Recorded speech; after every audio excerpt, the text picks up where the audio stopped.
Hi, everyone. I guess I decided to hit the live button and then take a drink of water. That seems smart. Welcome. Yeah, I guess it's Tuesday. I'm sure many of you are having trouble keeping the days straight as well. They're all kind of blending together. But I wanted to come on today and have a conversation about something I've been hearing a lot about is people being really concerned for their loved ones, and especially loved ones where they're not actually in the house. And so they're, self-quarantining somewhere else. And kind of what do you do with all those feelings? So I wanted to talk about that today. We're going to focus tomorrow. I'm doing a great conversation with Dr. Charmaine Gregory, and we're going to talk about the stress you're dealing with as a frontline worker, so healthcare workers or other essential, I know that that's a broad term, but essential workers who are out there. So tomorrow we'll be doing that conversation. I believe it's at 2 p.m. Eastern, and so I hope you'll join me for that. But today I wanted to focus on when we have concerns for our loved ones who are not in our house with us, so we feel like it's harder to help them or have control. What do we do with all those feelings? So I guess some of the scenarios I'm hearing are like having a older parent who lives either, they could live down the street at this point, or they could live in another city or state, and you're concerned about them because, they're older and they're more of an at-risk population, or having loved ones that are immune compromised.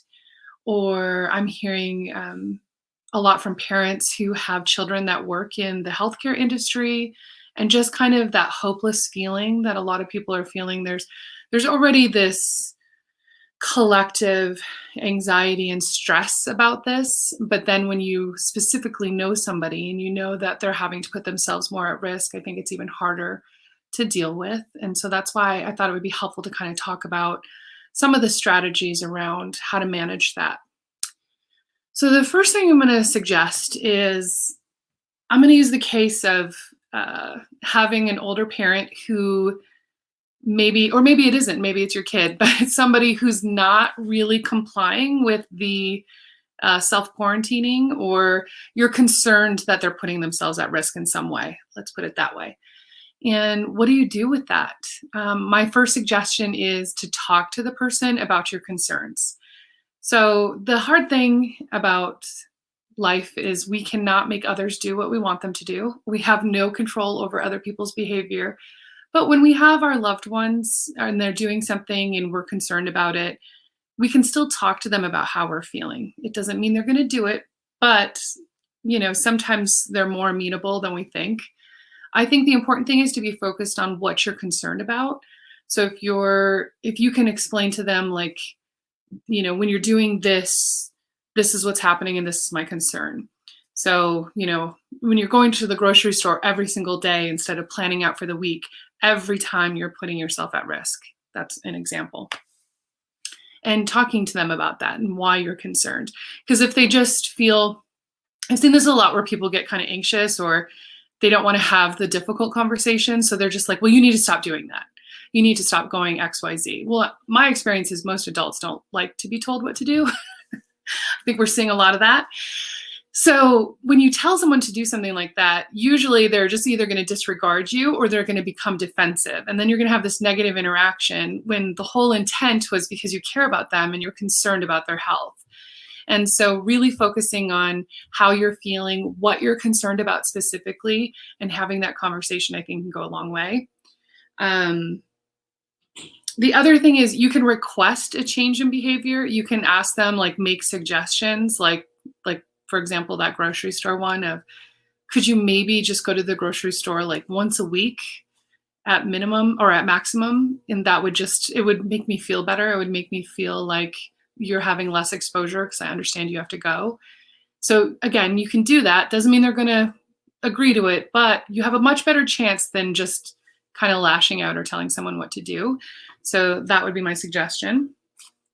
And then, something else that you can do is, the problem here is if somebody doesn't believe that something is really an issue, or they're not really concerned about it, we have this thing called confirmatory bias, where we only kind of seek out the information that reinforces our belief, or we only kind of, take in that information. So I still think it can be useful, though, if you send like a reputable article or something that you read and kind of explain, this is what I'm concerned about. I think that can be useful. I think, unless you're doing it all the time. So I think be thoughtful about that. But again, sometimes having information outside of you and the relationship and the dynamic, they're able to maybe read it and kind of go, oh, okay, yeah, this is serious, or okay, I'll make a change. So that would be another suggestion. But again, you got to find that fine line of when you just need to back off because they are an adult. Well, I'm assuming this person is an adult, and they're making their choice, and unfortunately they have their consequences. But if you make it known why you're concerned, it is really helpful. So yeah, and then the next step would be, how else can you support that person that you're concerned about? Maybe like in the example of, if you have an elderly parent and they're at risk and maybe they're all alone, and you have concerns about them socially, but also like having to expose themselves, there are some things that you can do. So on a practical level, you could, if there's somebody who's maybe not as up to speed with using like grocery delivery or any kind of those kinds of services or apps, you could try to educate them on that and try to get them set up so that they're doing it. And in some cases, when like that's just going to be too much effort, you could just do it for them.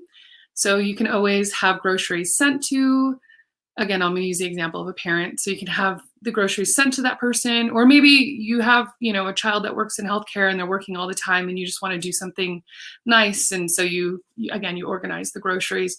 You could also send them food if it's something you feel comfortable with. If you want to send them something like through DoorDash or, I don't know, Grubhub, I can't even, of course, now all of them will escape me, but, if you feel comfortable with that, because I think it, again, is all about your comfort level, but doing little things that kind of make their day-to-day life a little bit easier can really be helpful. And then it makes you feel like you're being helpful to them as well. So that's something else I would suggest. And then for people, if you're really worried about them struggling, you could always send them cash through Venmo. We have a lot of ways of technology has eased the ways that we can help people without having to have that physical contact. So whatever it is that you feel like would be most helpful to help them, I would do it that way. I think the big piece that we probably can offer people beyond that is the emotional support. So let's say you are concerned about a loved one and you're concerned about their health, or maybe they're in, assisted care facility. There's only so much that you can do physically. And obviously we know at this time you can't go visit them if they're in a care facility, but you can still be an emotional support to them. And I know, especially with older parents or older family members, when hearing becomes an issue, this becomes even harder to do. But I still think trying, and if, let's say, they really just genuinely cannot hear anything over the phone or even through video chat, because I find that it's a little bit easier to hear things on video because they get to see your face and kind of pick up some of the contextual clues. You could write them a letter. You could send them a postcard. You can do other ways so that you're still able to communicate with them, or text. You can always text. Most people have phones. But if there's a way to communicate with them so that they have that support, and ideally you would be able to talk to them and have a conversation, because I think a big piece for everybody is just having someone to talk to where they can say what they're feeling. And if they're having a rough day where they're concerned about things or kind of the anxiety that they're having, it is a huge help to people just to listen. I think the key in that, though, is if you're going to do that, that is not the time to give advice. Like if they say, like, I'm concerned that I have to go out and get groceries, well, logically, people still need to get food. If you've already told them your concern about going out all the time or, putting themselves at risk, you've already said your piece. You need to stop saying it. You might do it every once in a great while, but you can't do it every single time you have a conversation. Otherwise, that conversation becomes a source of stress. So instead of actually offering them relief, you offer them more stress. So I'd really suggest, and it can be hard. It's really hard when you think, oh my gosh, maybe I have the answer, or maybe this is my time that I can convince them to, take more precautions, or to kind of help them. You have to resist that urge of your own anxiety taking over and like giving advice, unless somebody asks you for it. And that's kind of a key in all relationships, but I think especially during these times, I know a lot of people, when they've reached out for help, they kind of get overwhelmed with advice and suggestions. And that is actually way more overwhelming than maybe even the initial thing. And it didn't offer them relief. And I know it comes from a good place. We often give advice from a very caring, good place. And I myself had the same thing where I just want to say to somebody like, oh, just do this, or, oh, this is what it sounds like it's going on. There's times we have to take that step back and just be there for them. Because the reality is there's a lot of issues in life we just cannot fix. And if we're waiting for a time period where like the problem is gone for us to feel less anxious, it's a disaster, because then we're just going to be stuck in our anxiety, or we're going to be stuck in our stress or our worry for somebody. We have to figure out other ways to kind of manage how we're feeling and take care of ourselves and approach it in a different way, because there's all these unsolvable problems. And right now, with all that's going on, there's so many unknowns. And so for now, the best we can do is offer support. And if we're concerned about somebody, but we were able to connect with them and offer support, it does help us feel a little bit better. Will it take all your worry away? Probably not, but it does help. So the other thing is, I already said having positive interactions is really important. And sometimes the best thing you can do for somebody is help be a distraction. Make them laugh, talk about other things. Don't make every conversation about what's going on. And I think as I'm connecting a lot with people, I'm seeing this more and more. And that's, on one hand, it's good. We need to be able to process all of the stuff that's going on and all of our stress and concern. But at the same time, we also need an escape from time to time. So, if you have that person that you're concerned about, just know that even calling them and, sharing a funny story or talking about silly Netflix shows or whatever it is, sending them a funny meme, whatever it is to kind of lighten their day and help them take those few moments away from thinking about it, know that that's really valuable. And the last thing I would say, the last step, is taking care of yourself. Sometimes it's easier to worry about other people than it is to acknowledge how we're really feeling. And I'm not saying that there aren't valid concerns, because I know people are really concerned for their loved ones who are in the high risk, or are at high risk, or they're in positions where they're still having to go to work and expose themselves. Those are valid. It's absolutely valid to be worried about those people. But this is about how can we kind of manage that a little bit so that we don't become super depressed, or so that we're still functioning, because worry in and of itself it's not going to change the outcome. So I talked about a few things we could do. Now it's about how can you take care of yourself? And what we're looking at here is, how can I like incrementally lower the anxiety or the stress that I'm feeling? Because the idea that you're somehow going to get rid of it completely right now is probably not realistic, because I just don't think it's possible with everything going on. This is really serious stuff, and it's unknown and anxiety provoking, and it keeps going on. And so that's the reality that we're all dealing with. What you can do, though, is going back to that emotional support piece, is talk to someone. It's very valuable. I mean, this is why therapy works in part. There's a big part of it is being able to share with somebody else what you're concerned about, and just having them really listen to you.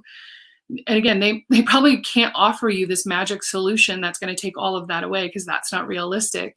But what they can do is just really listen and know that you're not alone. Yes, Melvin is saying, is that wine? Wine, you mean wine as a coping mechanism? Sometimes it's, I'm glad that was mentioned, actually. Um, we think that having wine or beer or whatever, or, you know, for a lot of people, marijuana, any kind of drug, any kind of thing to like, I'm going to lower my stress and I'm going to lower my anxiety and just like have a couple drinks. And I think I've seen a lot of reports that like overall drinking is up, which I totally understand. There is no judgment there. I have been partaking in wine as well. But what we have to be aware of is actually that it usually exacerbates stress and anxiety. We might feel like we don't feel it because we kind of numb ourselves out when we're in that space after a couple of drinks. But it actually, the way that it affects our nervous system actually creates more anxiety. So if you're trying to lower anxiety, that's not actually the best solution. um, a huge way, though, going along with that, when we're talking about the physical, is a physical release. So exercise is a great way to kind of get that stress out.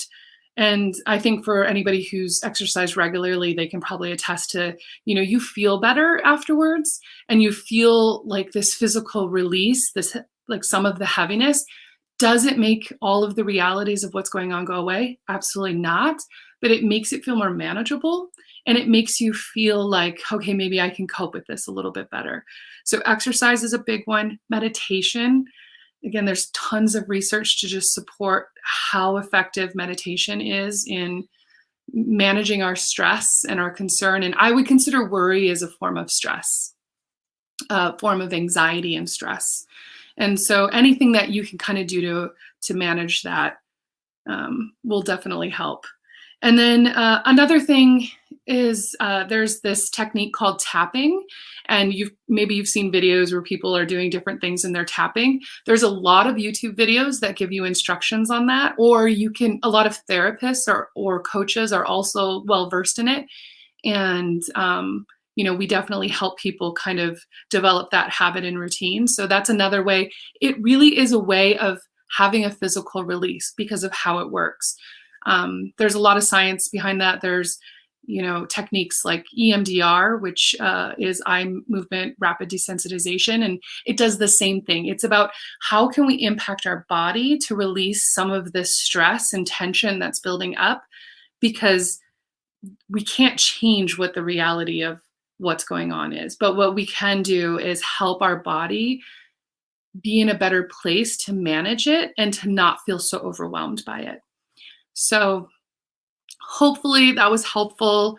And, I know it's hard. I just want to say that, like, I think most of us have at least one person that we're really concerned about, probably more. And I think as we see, stories of people losing people and people getting really sick, and the fear that people who are sick are feeling, like they're concerned about, am I going to make it through this?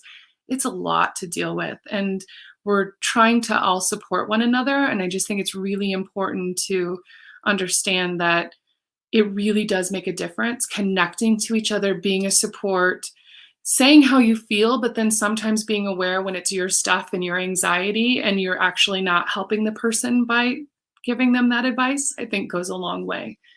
So I hope that was helpful.